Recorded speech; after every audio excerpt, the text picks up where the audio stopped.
విశాఖపట్నానికి ఒక good news వచ్చేసింది. విశాఖపట్నంలో అతిపెద్ద ఇన్వెస్ట్మెంట్.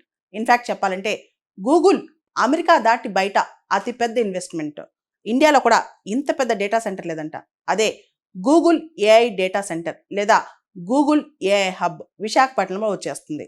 దానికి సంబంధించి గవర్నమెంట్ ఆఫ్ ఆంధ్రప్రదేశ్ మరియు గూగుల్ వాళ్ళు రీసెంట్గా ఎంఓయూ సైన్ చేసుకున్నారు. ఇక్కడ మనం చూస్తే కనుక $15 బిలియన్ నెక్స్ట్ 5 yearsలో గూగుల్ వాళ్ళు వైజాగ్లో ఇన్వెస్ట్ చేయబోతున్నారు. అంటే మన కరెన్సీలో 87,250 కోట్ల రూపాయలు. ఇంత పెద్ద ఇన్వెస్ట్మెంట్ విశాఖపట్నానికి రాబోతోంది. దాంతోపాటు ఉద్యోగాలు, దానికి సంబంధించి పరోక్షంగా విశాఖపట్నంలో కంప్లీట్ ఈకో సిస్టమ్ కూడా డెవలప్ అవబోతుంది అనమాట. అంటే మనం చెప్పుకోవచ్చు ఆంధ్రప్రదేశ్లో విశాఖపట్నం త్వరలో ఏఐ హబ్గా మారబోతుంది అనమాట. గూగుల్ వాళ్ళ కథనం ప్రకారం వాళ్ళ లార్జెస్ట్ ఎవర్ ఓవర్సీస్ ఇన్వెస్ట్మెంట్. వాళ్ళు ఇప్పటి వరకు కూడా ఇంత ఇన్వెస్ట్మెంట్ బయట సైడ్ ఎక్కడ పెట్టలేదంట. గూగుల్తో పాటు అదానీ కనెక్ట్స్ మరియు ఎయిర్టెల్ వాళ్ళు కూడా దీనిలో భాగస్వామ్యం అవుతున్నారు. ముఖ్యంగా అదానీ గ్రూప్ వాళ్ళు ఎడ్జ్ కనెక్ట్స్తో కలిపి దీనికి సంబంధించిన కంప్లీట్ కోడింగ్ సిస్టమ్ డెవలప్ చేస్తారంట.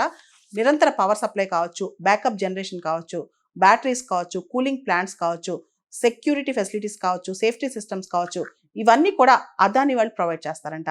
ఇక ఎయిర్టెల్ వాళ్ళు network backup, fibre cables, India telecom networks దీనికి సంబంధించిన పూర్తి స్థాయిలో వాళ్ళు కనెక్షన్స్ ఎన్ష్యూర్ చేస్తారంట. ఎయిర్టెల్ అనేది సూపర్ ఫాస్ట్ డేటా ట్రాన్స్ఫర్ కోసం ఉపయోగించడానికి గూగుల్ ఇప్పుడు రెడీ అయిపోతుంది అనమాట. దీని ద్వారా మొత్తం ఈ గూగుల్ ఏఐ హబ్ ద్వారా 88,220 జాబ్స్ ప్రత్యక్షంగా పరోక్షంగా వస్తాయని, అదేవిధంగా ఆంధ్రప్రదేశ్ యొక్క రాష్ట్ర జీడిపి, రాష్ట్ర రెవెన్యూ కూడా బాగా ఇది కంట్రిబ్యూట్ అవుతుందని, రాష్ట్ర రెవెన్యూ పెరిగే అవకాశం కూడా కనిపిస్తుంది అనమాట. 1 గిగావాట్ అంటే hyper scale data centre campus అనేది అంత ఈజీ కాదు ఎస్టాబ్లిష్ చేయడం. అసలు ఈ డేటా సెంటర్ క్యాంపస్ అంటే ఏంటి, గూగుల్ వల్ల డేటా సెంటర్స్ అంటే ఏంటి, ఈ క్యాంపస్ ఏంటో ఒకసారి చూద్దాం. యాక్చువల్లీ మనం ఏ వెబ్సైట్ ఓపెన్ చేసినా, ఏ వీడియో ఓపెన్ చేసినా, ఇంకే యాప్ ఓపెన్ చేసినా ఏదో ఒక చోటకి ప్రపంచవ్యాప్తంగా ఈ డేటా సెంటర్కి రిక్వెస్ట్ వెళ్తుంది అనమాట. ఆ డేటా సెంటర్ మన రిక్వెస్ట్ని యాక్సెప్ట్ చేసి హై స్పీడ్లో మనకి అది ప్రాసెస్ వస్తుంది.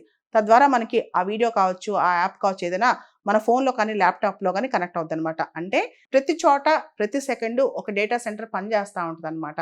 అయితే విశాఖపట్నంలో ఈ డేటా సెంటర్ అనేది high speed data processing, cloud storage, AI model training ఇవన్నీ అక్కడ కంట్రిబ్యూట్ చేస్తుంది అనమాట కంప్లీట్గా. అంటే ఆర్టిఫిషియల్ ఇంటెలిజెన్స్ సంబంధించిన క్లౌడ్ కంప్యూటింగ్ కావచ్చు, ఏ రీసెర్చ్ కావచ్చు, ఏ ఇన్ఫ్రాస్ట్రక్చర్ కావచ్చు, ఇవన్నీ కూడా అక్కడ వాళ్ళు చేయబోతున్నారంట.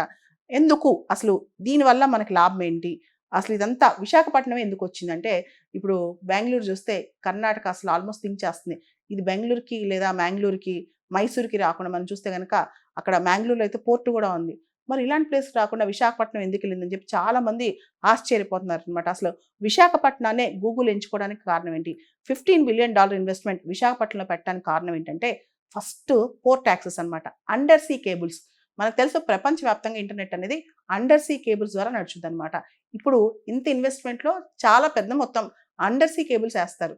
ఏదైతే విశాఖపట్నంలో పోర్ట్ యాక్సెస్ ఉందో, కంప్లీట్గా ఈ సీ యాక్సెస్ ఉందో, ఇదంతా కూడా అండర్ సీ కేబుల్స్ ద్వారా వేస్తారనమాట. దాంతోపాటు విశాఖపట్నంలో ఎనర్జీ యాక్సెస్, అక్కడ చూస్తే ఎనర్జీ సపోర్ట్ కూడా చాలా ఉంది. ముఖ్యంగా గ్రీన్ ఎనర్జీ కానీ, క్లైమేట్ ఫ్రెండ్లీ ఎనర్జీ కానీ, దీనికి సంబంధించి కూడా సస్టైనబుల్ ప్రాక్టీసెస్ చేయాలని చెప్పి సోలార్ ఎనర్జీ కావచ్చు, హైడ్రో ఎలక్ట్రిక్ పవర్ ప్లాంట్స్ కావచ్చు, వీటి ద్వారా కూడా ఎనర్జీ తీసుకొచ్చి ఆలోచన చేస్తున్నారు. దాంతోపాటు సబ్సీ కేబుల్ ల్యాండింగ్ అనేది, ఇక్కడ షోర్ అనేది చాలా పెద్దగా ఉంటాం, సబ్సీ కేబుల్ ల్యాండింగ్ కూడా ఇక్కడ ప్రాపర్గా ఉందంట. అంటే ప్రపంచవ్యాప్తంగా ఇంటర్నెట్ కేబుల్స్ అనేవి ఆప్టికల్ ఫైబర్స్తో నడుస్తూ ఉంటాయి.